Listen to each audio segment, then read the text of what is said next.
Hot Water History, episode 201, Thursday night, the Thursday after Ash Wednesday. Richard, what's going on? Talking a little bit about fasting tonight, and then moving on to reasons why, given the condition of the world, fasting is needed ever more so because, as Saint Jose Maria Escriva said, fasting allows the soul to fly. And without being dualist, without falling into that decided heresy of total preference or recognition of the powers of the soul and degrading our corporeal nature, the body, given the conditions of the world and what's going on, our souls need to indeed take flight toward the divine more often. Where do you stand on the modern fasting rules, the official ones by the church? Sure, they are rather weak sauce, uh, compared to especially when you like the Pauline monks you read back in the 13th century developed hearty beers because they had a solid food fast for 40 days. Now that is really based and going all out. Right. And to just abstain from meat on Fridays, again, it really speaks to your intentionality, right? If you, I believe this is the case for you, and you could speak otherwise or confirm what I'm saying and even add on to it. The more you fast and abstain from certain things, if your life of virtue is strong and particularly the theological and cardinal virtues are present and active within you, you want to, it's very much like prayer. You want to do a little bit more.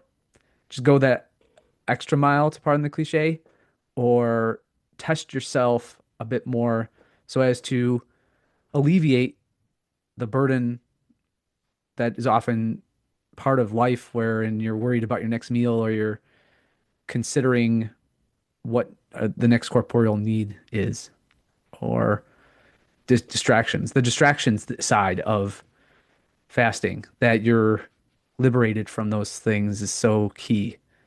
And by grace too, I find that the more you abstain and are intentional about it and directing the sacrifice to God as an offering, the more you are able to do it without great suffering. Or there's maybe an indulgence type activity going on wherein God provides you with the plenary, um, I'm sorry, not plenary, but the kind of temporal um, means by which you can get through it, soldier on. I felt that yesterday. There just seemed to be something that would come up where I wouldn't, just for a short period, wouldn't think about being hungry. And I didn't realize how much I ate on a daily basis. I did or I try to do the Holy Thursday to Holy Saturday Hmm. with just like water and electrolytes, and that's brutal. But it's been a while since then, and I haven't even realized like how much I actually eat. And then Yes. being hungry, but also it just felt throughout yesterday, God would give God would give me these one-off tasks or activities where just for a brief period I didn't even think about food. Yes. Right. And the more you incorporate, when you recognize that there are these very material and temporal distractions. So one of the things I'm very intentional of doing is during Lent is in the evening, just shutting off or getting away from any devices. Hmm. So, and that's when you realize the enormity of the time you waste in frivolity. Yes. And instead, that could be done, you can dedicate things to charitable acts or constructive action, or contemplation for that matter, rather than being on X or something along those lines. Yeah. Getting And, Twitter fights. and to the and your soul feels light. It does in Lent. And there's I like too is another practice that I do habitually during Lent is to read the seven penitential psalms. And it's one thing to read the penitential psalms when you're in a kind of comfortable state. But when you're maybe fasting and abstaining from something that from which you derive pleasure, you can enter into the penitential psalms with greater feeling, and you can commiserate in a sense with David and the psalmist. So, And to get into what we talk about all the time, the gratitude for the supply chain and just oh, sure, getting a today I got a chicken wrap for lunch and just thinking, oh my gosh, I had nothing to do with making any of this. so I true. just walked over here and I picked it from a shelf and I walked it back and I ate it. And that was it. That was all the effort that I put into that meal. Right. Yeah. I was speaking with or exchanging messages with a friend of mine who's a very successful entrepreneur. And I would relate to him that, and I don't know if it was during Lent or in particular, but I would often pray before class when I was teaching at school for entrepreneurs and professionals, and how I would talk about how truckers and those engaged in the market economy are responsible for, in many ways, the the totality of the prosperity which we enjoy. Yes. Yes. And the ease of living that we enjoy. And the ease of living being a good thing in this sense. And because difficulty of living shouldn't be involuntary. If making your abstaining and fasting is wonderful, especially we can realize that it's not born Right. of material necessity, Yes. you see. And you can and certainly it further allows us to pray for and be sympathetic to and provide intercession for those who go materially without. Yes. And that's something people, at least I try to think about during blessings before meals is Mm, that I'm actually not that hungry. yes. I'm about to eat, and somebody's a lot hungrier than I am right now. Hmm. So, Yes. Or they're eating poor food or yes, and don't understand how malnourished in a way, nutrient impoverished they are. Sure. I think that's great. You're writing a book. Marching along, plugging along, I should say. We're going to talk about it. You sent over a section. It starts with page 12 in here. Do you want to give any So you could tell context? I'm not that far. Well, we don't know. We don't know. We don't know how many there are after before. I mean, we know how many there are before, hopefully, but after Yeah. we don't know. Hmm. Do you want to give any context on this section at all?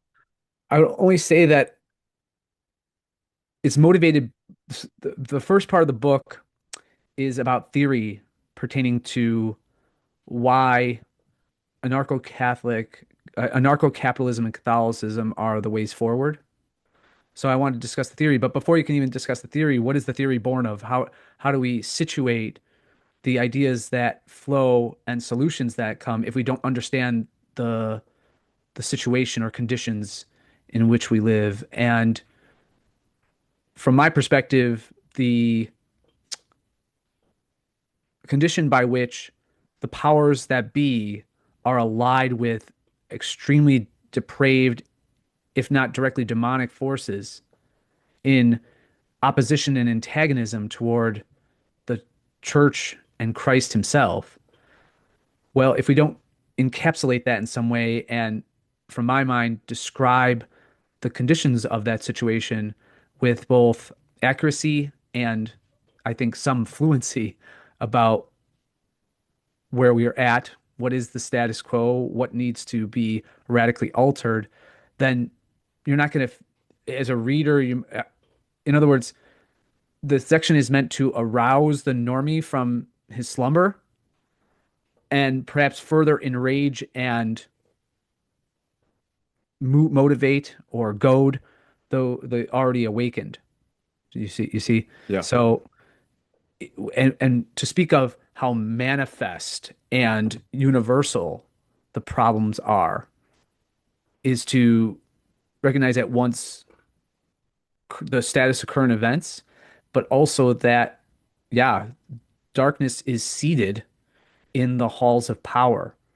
And the question is, how long, O Lord, will you uh, permit such injustice to continue on without your holy people, your saints, and inspired by the angels, right?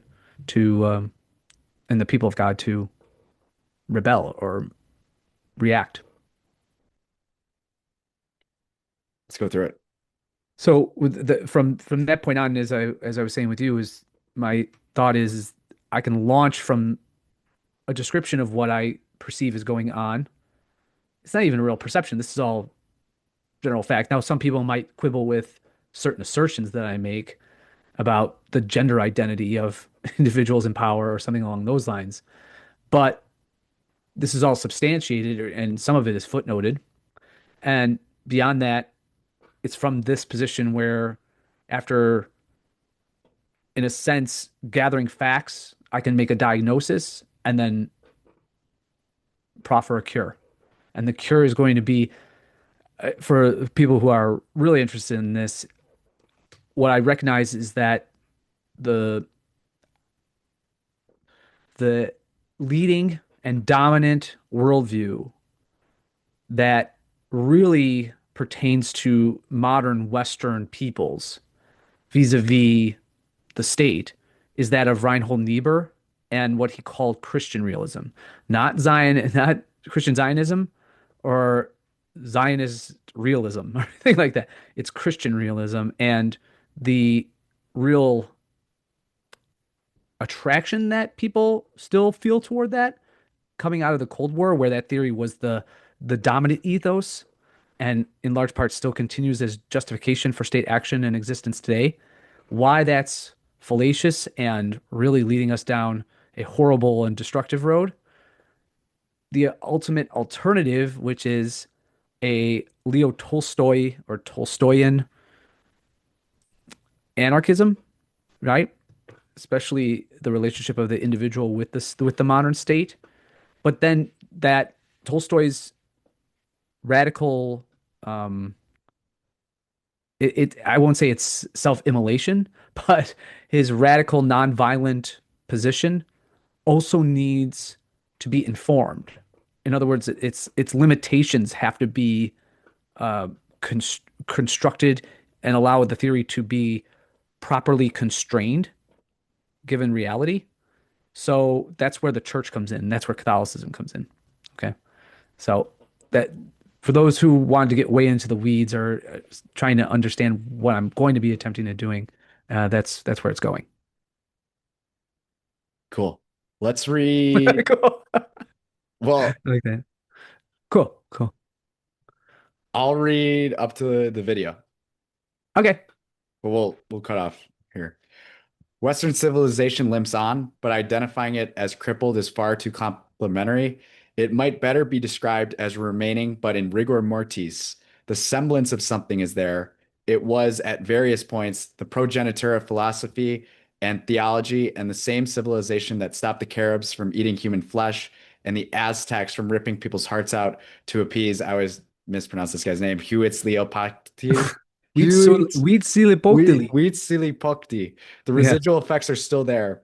Like Smith's 5th century Roman, we still have streets named after great men, and a few hundred of our elites in a given year still go to hear Beethoven. So it is not so apparent that it has all gone to hell, but it has. It is already there in so many respects. And I'll just please allow me to interject I because the know. reference there is to like Smith. That's Dave Smith's. I actually include in the book Dave Smith's riff or kind of sketch on what it's like to for a normal guy, a blue collar guy, to see the fall of an empire. So that's included in the previous pages. So that's the explanation behind the reference there. Let's do a spin around the globe. Okay. All right. Here we go. There's that part. This is where you might feel a bit of a black pill coming on. The cloud. The United Kingdom and Europe are engaged in the final stages of largely self-imposed self-immolation as its globalist governments welcome in waves of third world invaders and engage in the active suppression of the supposed inalienable rights thought to be enjoyed by everyone, but especially guarded for their native populations.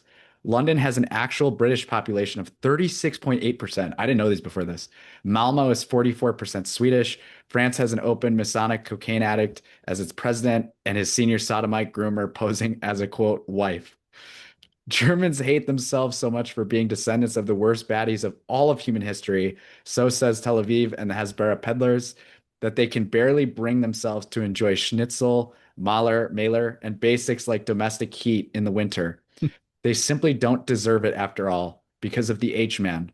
Successive elected pontiffs of the Catholic Church and their largely homosexual harems since 1958, whether Freemasons themselves like Macron or just all around diabolical infiltrators, have done their very best to destroy the ancient faith of Christ's true church. They have the buildings, but Christ's sheep preserve and persevere in the faith. Is that a good summary That's of a Europe? great last sentence. Yeah. Uh, on to Africa. I didn't know these percentages. Mhm. 36.8? Yes. Now that's not even English. That's just white British. So that's Scottish, Northern Irish, Welsh too. So And then quote wife. Africa still cannot get its shit together, both literally and figuratively. Regarding the latter, despite being replete with natural resources, it vacillates. vacillates between espousing the entirety of its European colonial past or conversely attempting to eradicate all traces of it. The answer, of course, is to take the best of what the metropoles to the north offered, namely technology, the gold standard, and above all, Catholicism.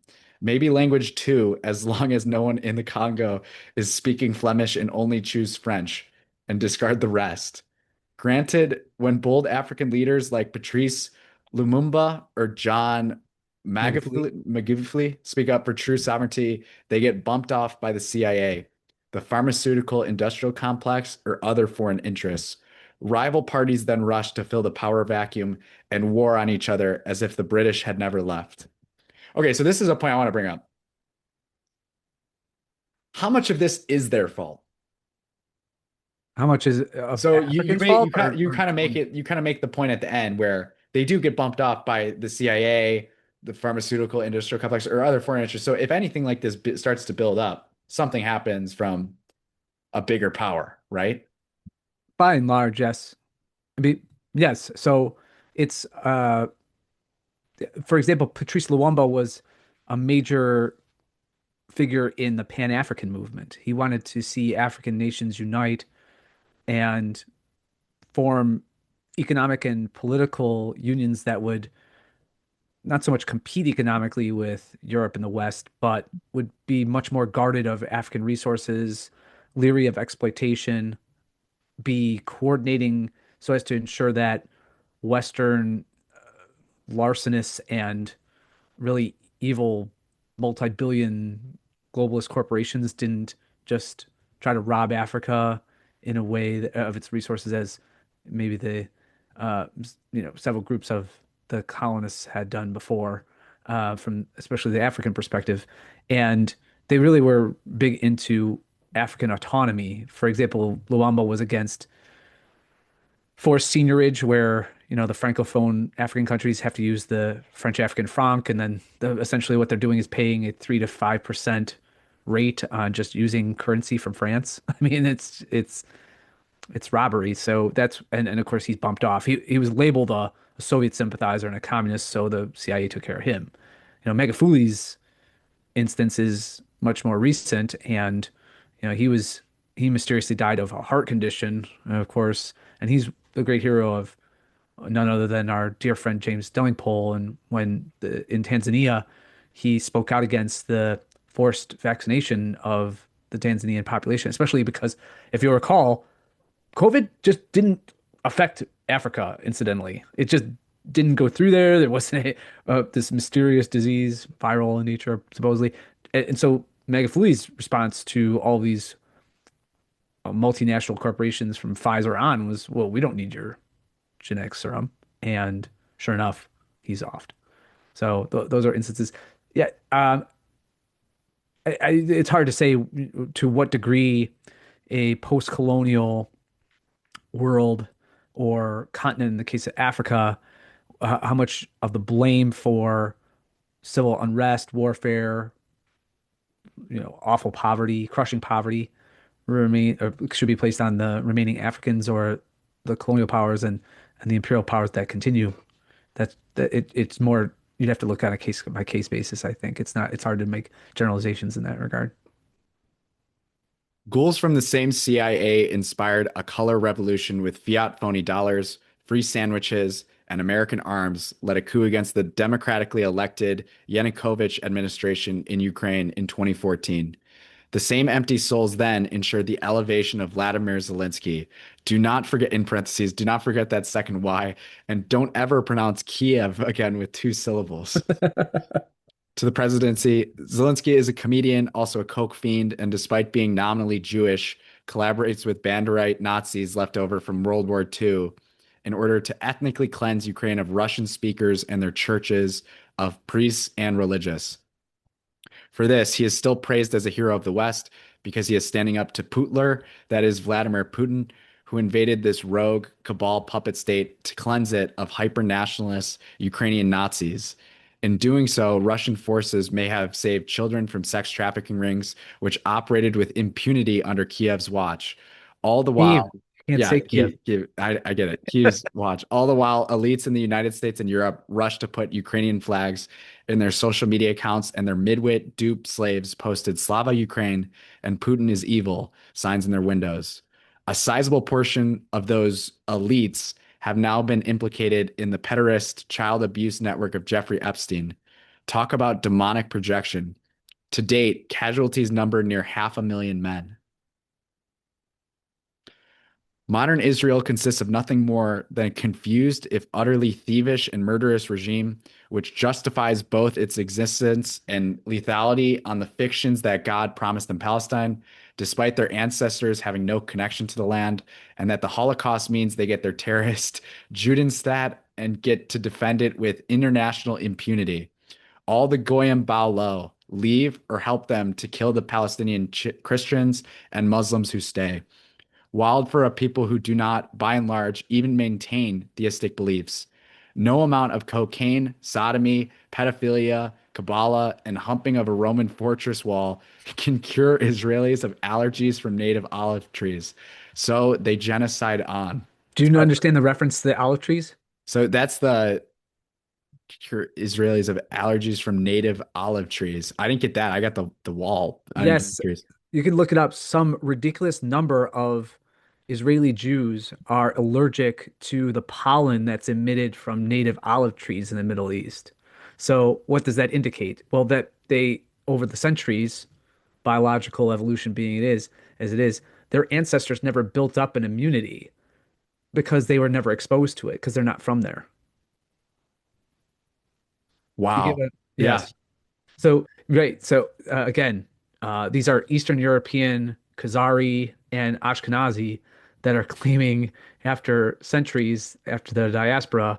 And then, but in point of fact, they're not even linked to those initial, um, after the Second Temple fell in 70 AD, the diaspora of those Jews, Palestinian Jews.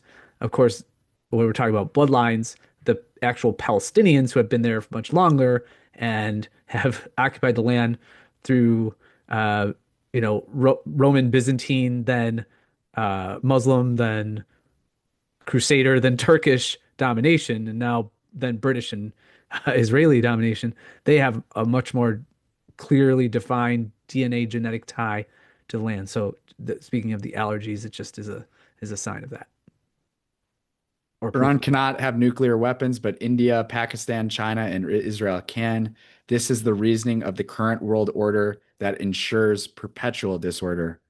Yeah, just imagine if Iran had a nuclear weapon, would anyone be messing with Iran?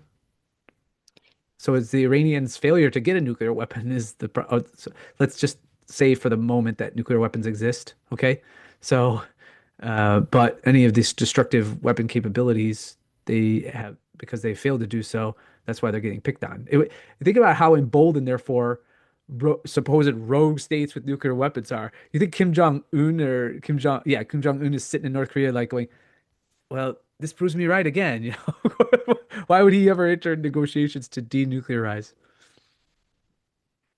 China is the world's largest economy by PPP, or purchasing power parity, a much truer measure of a country's wealth and economic potency than the doctored and financialized measure of GDP, i.e., gross domestic product. Can you talk about that for a second?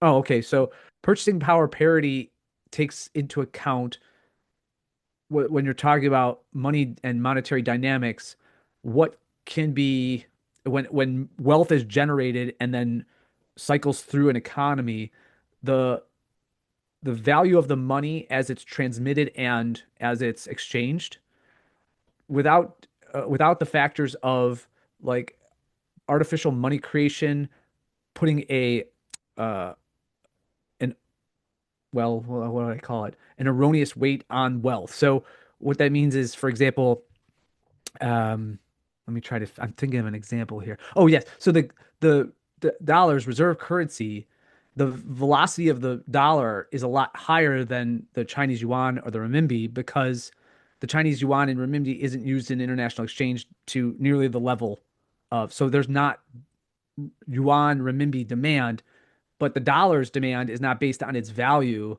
It's or yeah, the value attached to it. It's just based on the fact that under the Bretton Woods system and post 19 even 1971 system where it went true fiat, it's just still demanded in international exchange. Does that make is that clear? Yeah.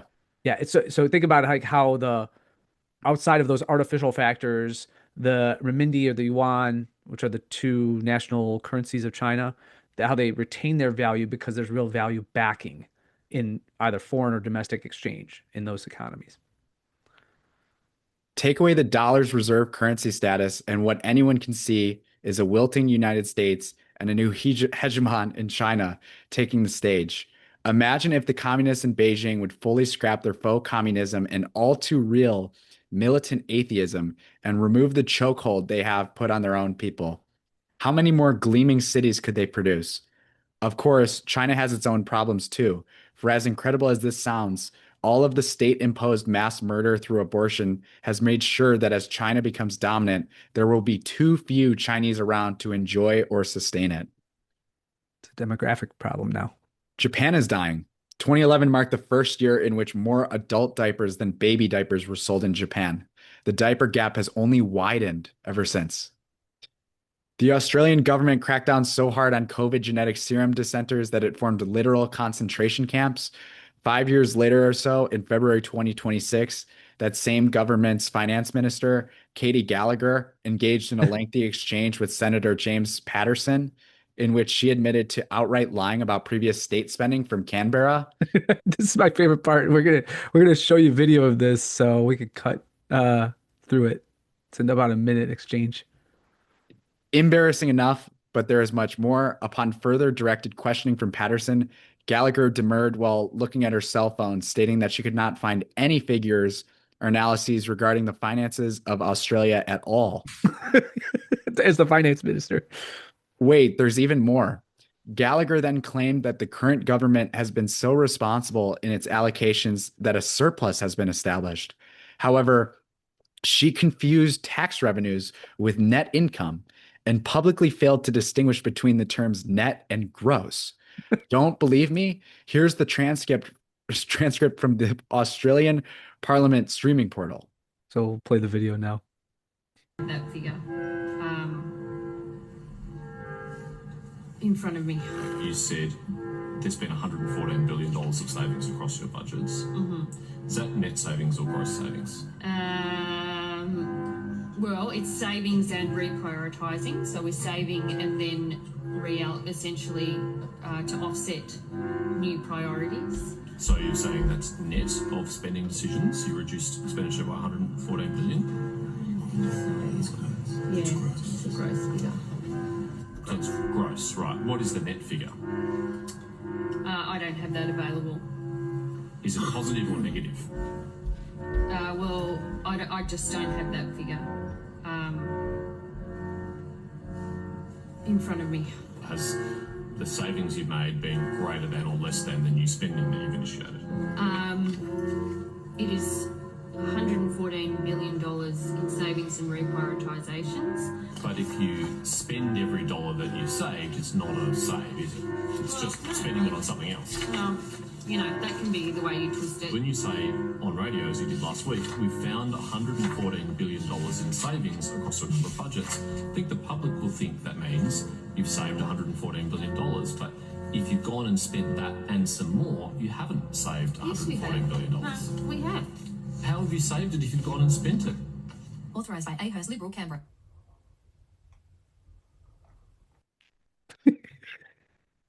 It's incredible. You can't believe this is real, right? So who is she then? She's the finance minister of I Australia. understand that, but how does that start? How does that start? She got elevated by the predominant, very progressive party. I suppose it's Labour in Australia, because the Liberal Party, remember, there is really the more conservative to libertarian party is the Liberal Party in Australia. So yeah, she's on the other side, and if in the other, watching the hour or so of the thing, she just constantly does this. Well, the other side is all wrong because this and this and that, and everyone's booing her. So yeah, you could tell that it was just a Pam Bondi-esque performance from a finance minister. How does she get elevated? She gets elevated because of the incompetence, love incompetence. Those who are unable to do basic things, they feel comfortable around also those who are incapable. Yet another banner day for feminism. Makes you wonder where all of that vim and vigor went from the Aussies of old, real and imagined. Rod Ansell and Paul Hogan, Keith Miller and Cliff Young, survivalists, war heroes, and crazy strong athletes known for their crusty individual and independence. That being said, one must be reminded that Australians are descended not just from prisoners, but from wardens as well. I want you to read this next one and onward, at least to this, because this is, when we get to Malay, we got to expand on Malay a little bit. Okay. In Chile and Argentina, for years since 2011, Israeli tourists have been implicated in starting disastrous wildfires in Patagonia. Strange that, despite their defenses, that it was all simple mistakes of lighting cigarettes and toilet paper, parenthetically, who lights toilet paper on fire, said tourists from Sagan Liad to Ido Krinsky have paid millions of dollars in fines, reparations, and, in quote, voluntary contributions to the respective authorities and conservation groups. No jail time, of course. To the great disappointment of many in the libertarian fold, President Javier Milei's administration downplays or dismisses outright any arson criminality related to foreign tourists. Meanwhile, the president himself has engaged in pump and dump cryptocurrency schemes in between trips to Israel, consistent with duplicitous actions of apostates.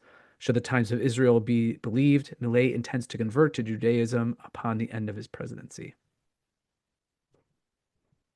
So you're all out. As I say in the footnote, I believe it's footnote 29, is I admit that I once had a Javier Milei Presidente shirt. It now resides in a landfill somewhere near Chicago. Yes. So right. How much of a true libertarian / anarcho Austrian are you if you can't wait to get on a flight to Tel Aviv and Jerusalem and go hump the Roman wall, right? To show your true slavish obeisance to the Israelis. All right, are we ready for the big one? Yeah. Finally, we arrive at the United States. As an American studying in Europe in college, so you read this before. Did you like this little anecdote? I do. Okay. So as an American studying in Europe in college, I was treated with the company of two lasses while in Nice, France. In their delightful Northern England accents, they could not wait to tell me their anti-American joke. It went something like this. Question: what is different between Americans and Petri dishes? Answer: Petri dishes have cultures. Now, I am not in agreement with Diana or Fergie or whatever their names were.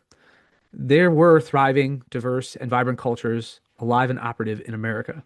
To be sure, they had differing values as they aligned in varying degrees with divine and natural law. Puritanical industriousness, good. Puritanical judgmental aloofness, bad.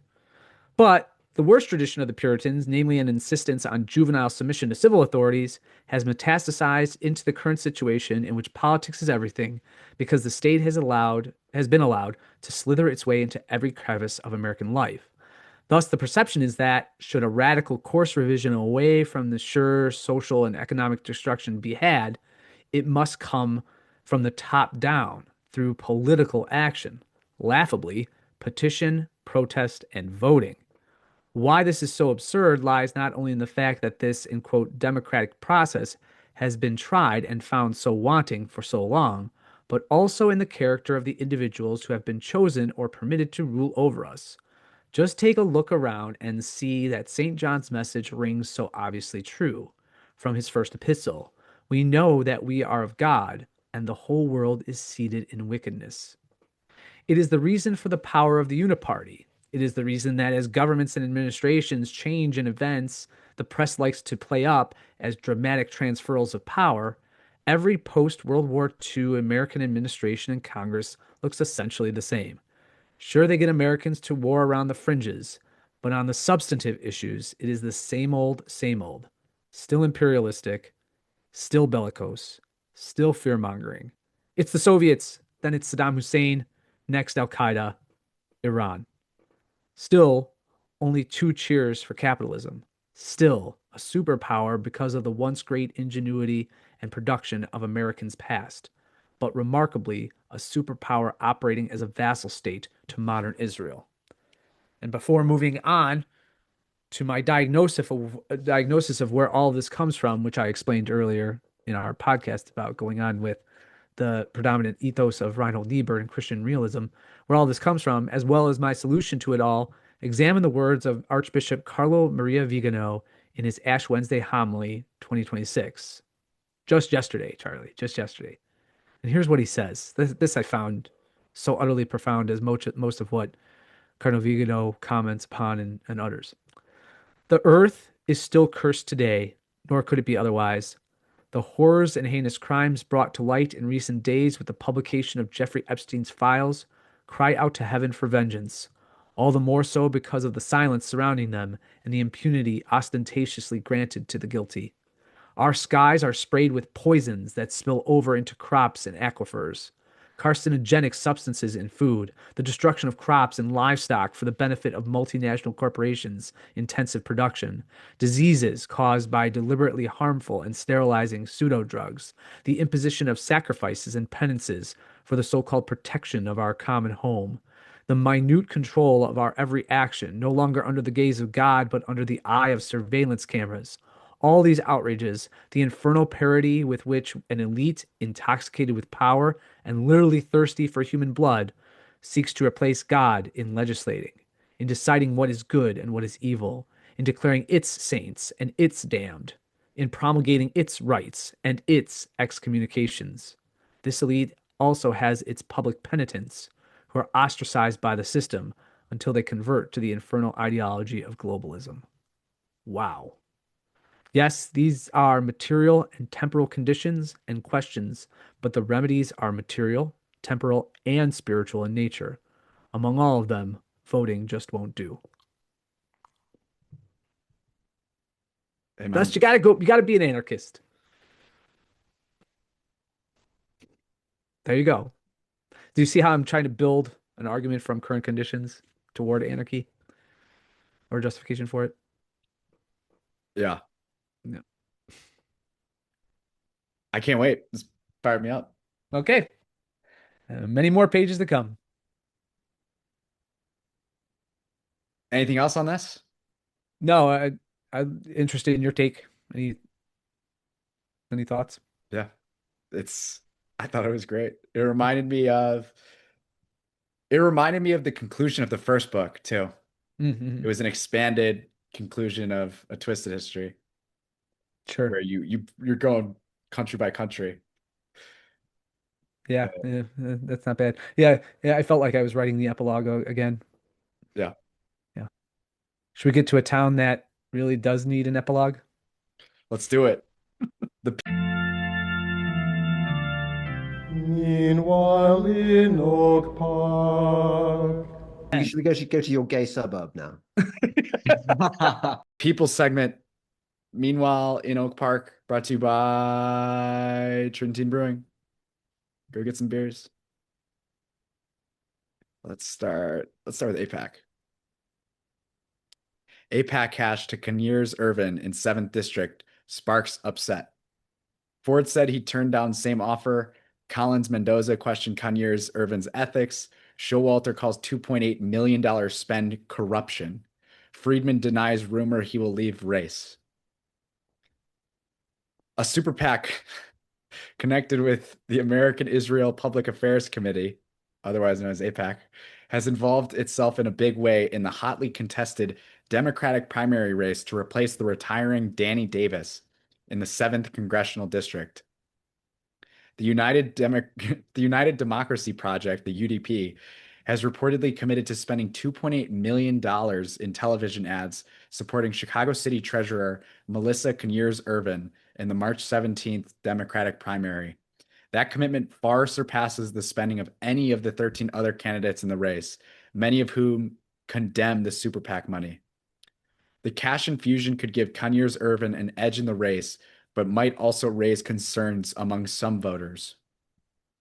The first Conyears-Ervin ad paid for by UDP praises Conyears-Ervin as someone who understands the issues facing the voters of the 7th District and makes no mention of Israel, the Middle East, or foreign policy. No kidding. Yeah, the Chicago 7th Congressional District. State Representative It's amazing. Can you imagine? How did they restrain themselves? How could she possibly make an ad about Chicago's 7th Congressional District without bringing up the Middle East? Right. I mean, because, people on the West Side in Austin, they can't wait to get some news from Tel Aviv. Right? What a What, joke. what's your stance about the building of the third temple? Right?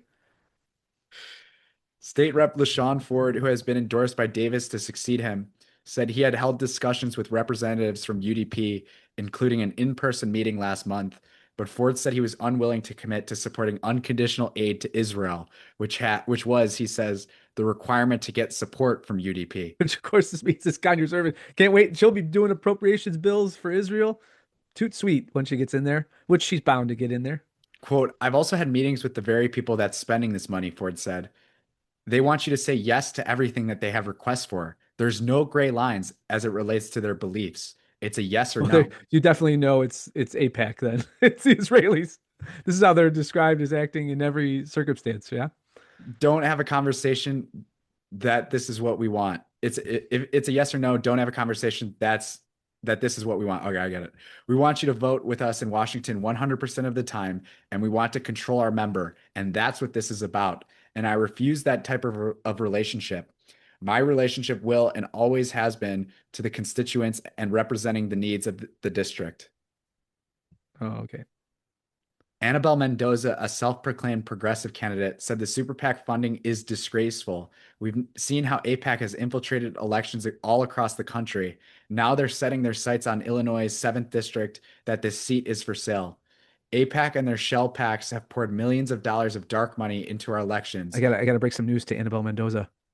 All 435 are for sale. And their goal is really simple. It's simple, but it's also insidious. It's to buy seats. They want to be able to control who is in those seats, and they want to do so they can bankroll genocide and war crimes. Hey, all right. Violence. Good for you. And that is something that I will always stand against. So I think it is a disgrace that APAC is getting involved and that there is a candidate in this race who is willing to sell out their values. Tina Collins ran unsuccessfully against Danny Davis in 2020, 22, and 24. For those unfamiliar with Chicago and West Side politics, the district is so gerrymandered that I'm in Danny Davis's district. So, and the guy has been in Congress since, I don't know, the Monroe administration. That's how he's got to be 690 years old. So it's amazing that he's finally stepping down, but go ahead. She's running again this year, again as a progressive candidate. Wow. Quote, this is not the first time that APAC has eyed the seat, as some folks would know, Collins said. They came in the 2024 race, and I was actually the only candidate in the entire state of Illinois that APAC spent money against opposing. And I think that this is a perfect example of why we need campaign finance reform in our country. What? Campaign finance reform. Yeah, she just wants to take out all the foreign investment, the foreign and corporate investment in campaigns that doesn't go to her. So it's disallowed for her challengers. Go ahead. Quote, I think it exposes the type of campaign that Melissa Conyears-Ervin is willing to run, Collins added. It is not going to help her case that AIPAC is backing her. I But these don't know. I don't know. I'll bet you she wins. I'll bet can't you right now she wins. I can't get over campaign finance reform. Just talk about the scams on top of the scams. Yeah, yeah, How exactly. how multifaceted these are, where you have the the whole democracy thing, right? There's that. And then The there's the racket. financial elections, like they're just buying seats, and then reform is the solution. Yeah, exactly. So again, yeah, the fox guard and the chicken coop. I think it exposes, I just said that. Ford said the UDP spending on behalf of Conyears-Ervin is an attempt by a special interest group to buy the election. Yes. Quote, Captain Obvious. What else do you want to say? quote, this money dwarfs or tries to dwarf the voice of the voters in the 7th congressional district, and it would tell you immediately who this candidate will be beholden to. Follow the money, Ford said. This is them buying their candidate, literally. Ford said that he didn't believe that the Well, that sounds tactic, like a slavery thing, doesn't it? what, buying their They're buying candidate? it literally. Yeah. That's a subtle slave reference, I think. I think so too. Yeah. Ford said that he didn't believe the tactic would work. Quote, it's not a district that's for sale, he said. Oh, come on, LaShawn. Come on, LaShawn. It's for sale. They're all for sale. In a statement issued by her campaign, Conyears-Ervin said that if elected, she will work, quote, to get all dark money out of politics. Racist. Good luck. Racist. She said she had traveled to Israel and has seen threats it faces on its borders, Oh, while also saying, I believe the United States must do more to address the humanitarian crisis in Gaza. what, like stopping facilitating it or egging it on? She said that if elected, quote, nobody will tell me how to vote. Oh, you better believe your APAC handler is going to be telling you exactly how to vote. Up until AIPAC announced its spending on Conyears-Ervin, it was widely believed that most pro-Israel donors connected with AIPAC were supporting Jason Friedman, a Jewish candidate in the race. Who isn't running in this race? According to an article in the left-leaning American Prospect magazine, more than 35 people who are donors to AIPAC contributed approximately $140,000 to Friedman's campaign last year. That's pretty interesting. Yeah, they're obviously they're reallocating the money because they don't think he can win in that district. The American Prospect also reported that AIPAC helped organize online fundraisers for both Conyears-Ervin and Friedman, sponsored by something called Pro-Israel Network. But now it appears that AIPAC's related PAC, UDP, has shifted its support to Conyears-Ervin. Friedman's campaign issued a statement Wednesday responding to rumors that he was being pressured to drop out of the race. Quote, I joined this race to fight and deliver results for everyone, Friedman said in a statement released. The people of the 7th district deserve a representative with integrity, not career politicians with ethical baggage who sell out their constituents to the highest bidder. I won't be bullied and I won't back down from doing what's right. Not now, not ever. Reed Showalter, another progressive candidate in the Oh, race, Fenwick graduate. really Yep. has staked out a very anti-AIPAC and pro-Palestinian posture. He also condemned the UDP spending in support of Conyears-Ervin. Quote, they're trying to buy a moderate who will fund continuing genocide and war crimes overseas with just a wall of cash at the end that is going to say nothing about what her record or her positions on the Middle East are, and entirely an attempt to buy their way into a member who will kowtow to everything they want to see. Showalter said in a video posted to his campaign Instagram account. This is what corruption looks like. Yeah, I taught that kid.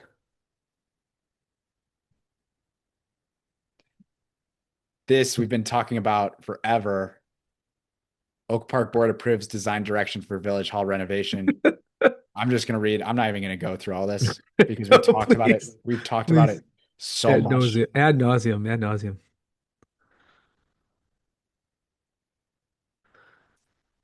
Police station expected to cost north of 63 million. Village Hall renovations more than 26 million. They have a Five to construction two, plan. 5-2 majority vote. Those price estimates do not include additional costs associated with things like land acquisition, design work, finance and legal fees, and other contingencies. For the police station alone, those additional costs will likely total at least an additional 10 million. That's a lot. Okay. Yeah. Over the last decade, the village has spent millions on design work, kicked around several concepts for both building projects, fired one architect, and hired another. Okay, so that's more millions, I Hmm. guess. I do think this is a good quote. I do think that with this kind of idea that the transparent government and this whole idea that this building means something, it's really nice to have that at the foreground and give that back as a gift to Oak Park, she said. Not to be too over the top with my language, but I think it's relevant and this building deserves it. A building deserves transparency. What the hell is she talking about? That's just hoo-ha nonsense. Jim Taglia stood in opposition to most of the board when he said that the village should consider a redevelopment scheme that kept the current council chambers in use with a few accessibility focused updates.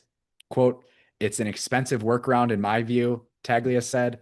I'd like to know why we have to look at abandoning this as our council chambers. Is that necessary? I mean, why is that absolutely mandatory?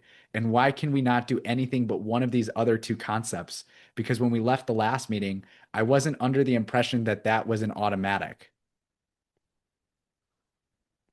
So, Ugh.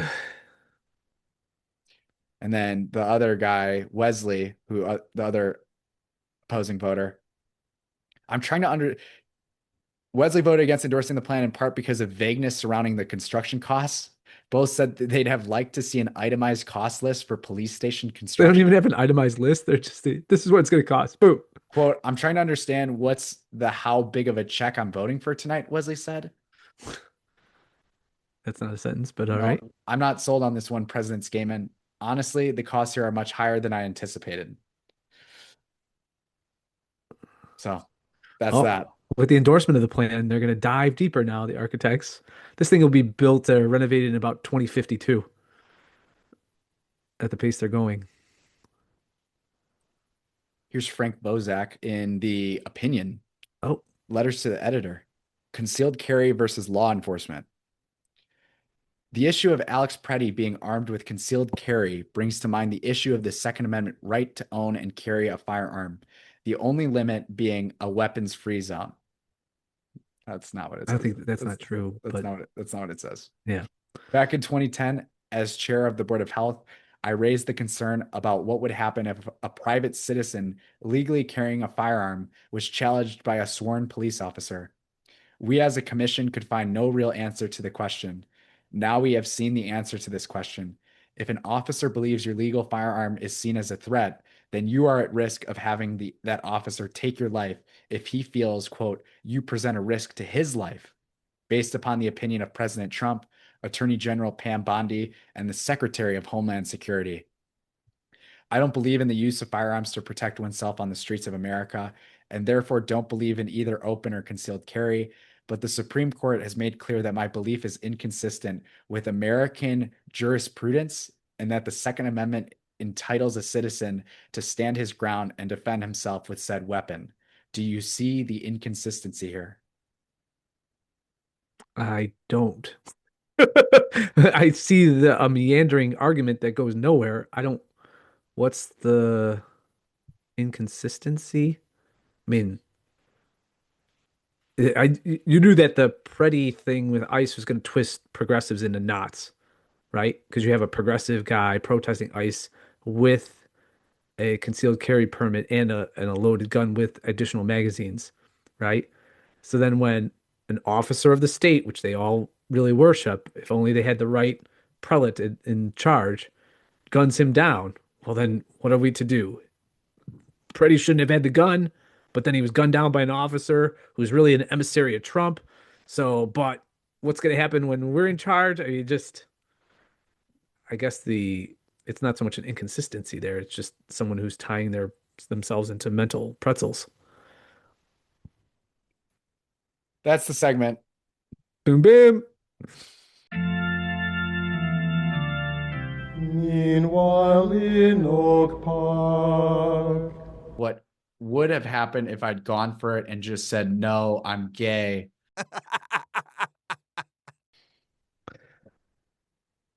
Great. Yeah. 201. 200's off to a hot start. 201. Yes. That's it. Anything else? No, that's it. I feel good. Feel good. Yeah, me Not too. hungry. Not I did have some water, but yeah, feeling good, feeling good. See everybody next time. Yeah. All right. God Peace. bless.